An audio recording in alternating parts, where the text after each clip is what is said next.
everyone knows your story. You even talked about it on the show previously that you lost a lot of weight and obviously became a champion. Canelo recently said that Ryan Garcia is wasting his time and his talent. He not dedicated. He don't show up to the gym. We got to call him and he don't pull up. What's your take on that as a fighter? I mean, I feel like that's definitely a bad sign. I mean, you can't you can't you can't want it more than somebody.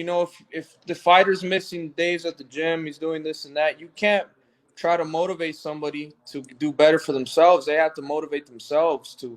They have to be there to be having to work. I mean, I feel like he has a lot of talent too, so he's very good. So for Canelo to come out to say that publicly that he's not focused, he's not doing 100%, that means it's way worse than what we even think. He's probably not even showing up to the gym. He's probably slacking off a lot. So I mean, for Canelo actually have to say a quote about him, it just means that he's not really taking his job serious.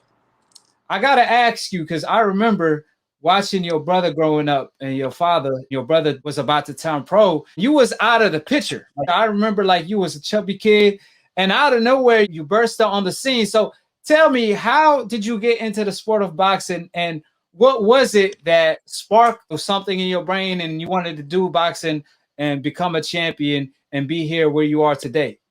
Well, to be honest, I've been boxing my whole life. It's just I never had an amateur career.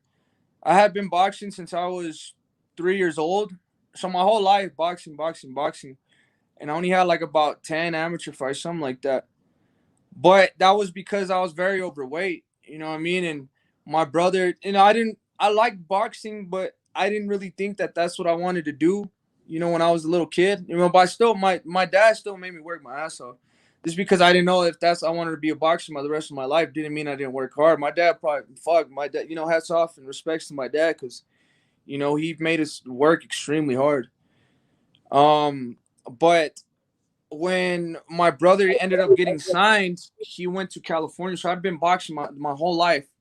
And a little kid, you're just like, damn, man, I just want to fucking be a kid. I want to go play with my friends. I want to play Xbox. I want to stay home. I don't want to fucking be training the whole time. So I feel like I was kind of burnt out by that age. They left. I was like 12, 11. And I moved with my mom, but I had always been a chubby kid. And that's when my eating just became, ridiculous. I think in a year, I gained close to 100 pounds, some shit like that. I ended up getting to 250 pounds. And one day I looked at myself in the mirror. I'm like, I don't even fucking recognize who I am no more. Like, I really, my face took a different shape. I don't even know who the fuck I am. At 12 years old. 12 or 13. So I'm like, so I call my dad up and I'm like, man, if I keep this up, I'm going to wait at least by the time that year ends, I'm going to be 300 pounds more. And that really scared me. It scared me a lot. So I called my dad, just to go train over there in Hollywood in Wild Card. But I remember by that time, I still have fucking 9 years experience of boxing. So I still had a lot of experience. So by the time I got over there, the first couple months, it was just, I was spar like older dudes and shit. I was like 13, 14. 14, I got down to like 200. And then I was sparring heavyweights in the gym right there. I think the first dude I sparred was Latif Coyote. And this fucking big Nigerian dude, bro. Fucking scary as fuck. He has scars in his face. You know what I mean? So I sparred him. And then my dad's like, well, he's a kid, but he has experience. So if you can fuck him up, fuck him up. And I'm like, this dude's crazy. My dad's crazy, bro. Like, what the fuck? So there, I just kind of had to learn to defend myself. And then too, I wasn't gonna start crying. I wasn't gonna stop the sparring because I'm not a bitch. I've never been like that. I'm like, if my dad believes that he's putting me in these people, it's for a reason because he believes I could do good. So that's how I kind of learned to bring that side of myself out that I didn't even know I had. I had to defend myself. So from there, I was sparring. That was like the first big professional. I think he was a world champion too. He was a world champion. I sparred him, and then I sparred other amateurs, other top, some pros right there. And then I turned 15, and I was like 190, 185.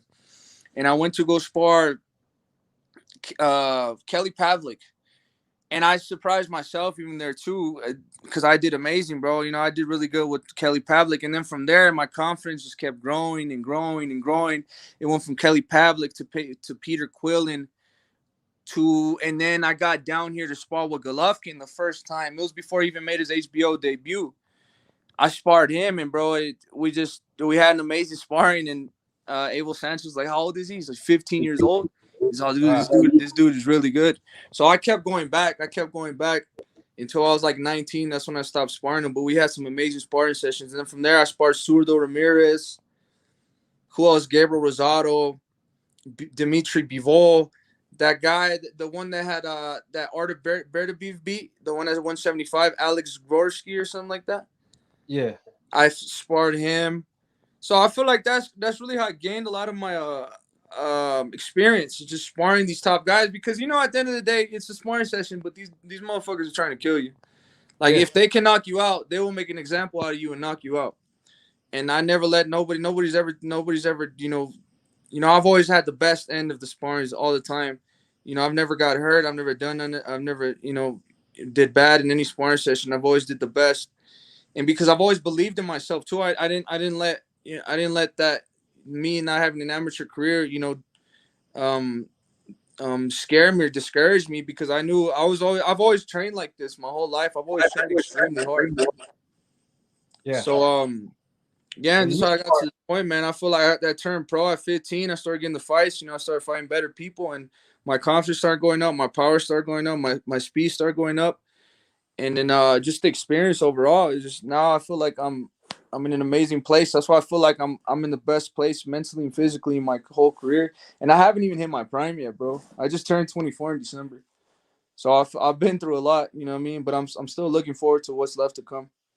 Right. Now you sparred monsters, man, as an amateur. Yeah. I mean, sparring them type of guys who need an amateur record. But when did you get back in shape where you were back to 175? Was that when you turned pro, or? Yeah, when I was like 16, I was already fighting at I started at 175, and then 17 and 168, constant 168. Yeah, but that and then too, like when I found out I wanted to box, I was in school one day, bro, and I was like, fuck, bro, like I don't need these. I had dropped out once already. I'm like, bro, I don't even know what the fuck these people are talking to me about, bro. Like, I just feel like an idiot here. Like, I've just wasted my time when I could be training. I could be in a training camp. And I'm like, fuck, bro. Like, I'm not going to graduate school. Like, what else is there left for me to do? I'm like, I have an opportunity to box. I have an opportunity to be a world champion if I train as hard as I can, if I give it my all. So I said, fuck. I just decided to drop out of school again. I dropped out twice. And I'm like, fuck it, then. I have no plan A. I have plan A is my boxing. I have no plan B. I have no plan C. I'm gonna just give it my all and see what happens. And by the grace of God, bro, I'm where I'm at today, and I feel like I could reach for the stars now. You know what I mean? Because I know the hard work it took me to get here. Because I wasn't anybody. I wasn't a top prospect. I wasn't a top amateur, and I worked my way from the bottom all the way to winning 2 world titles. And I feel like, there's still a lot left for me to give to the fans and to the people, and there's still a lot left for me to accomplish. Hold it. You're not that pretty. I'm a bad man. Wait. I still got the wall. I got the wall.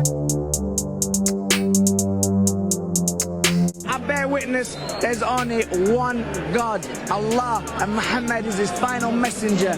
That's what I said, Larry, on the Bungle fight. Thanking you. Call me the problem, but you could call me the can man, because anybody can get it. Africans, Americans, Dominicans, Mexicans, anybody can get it.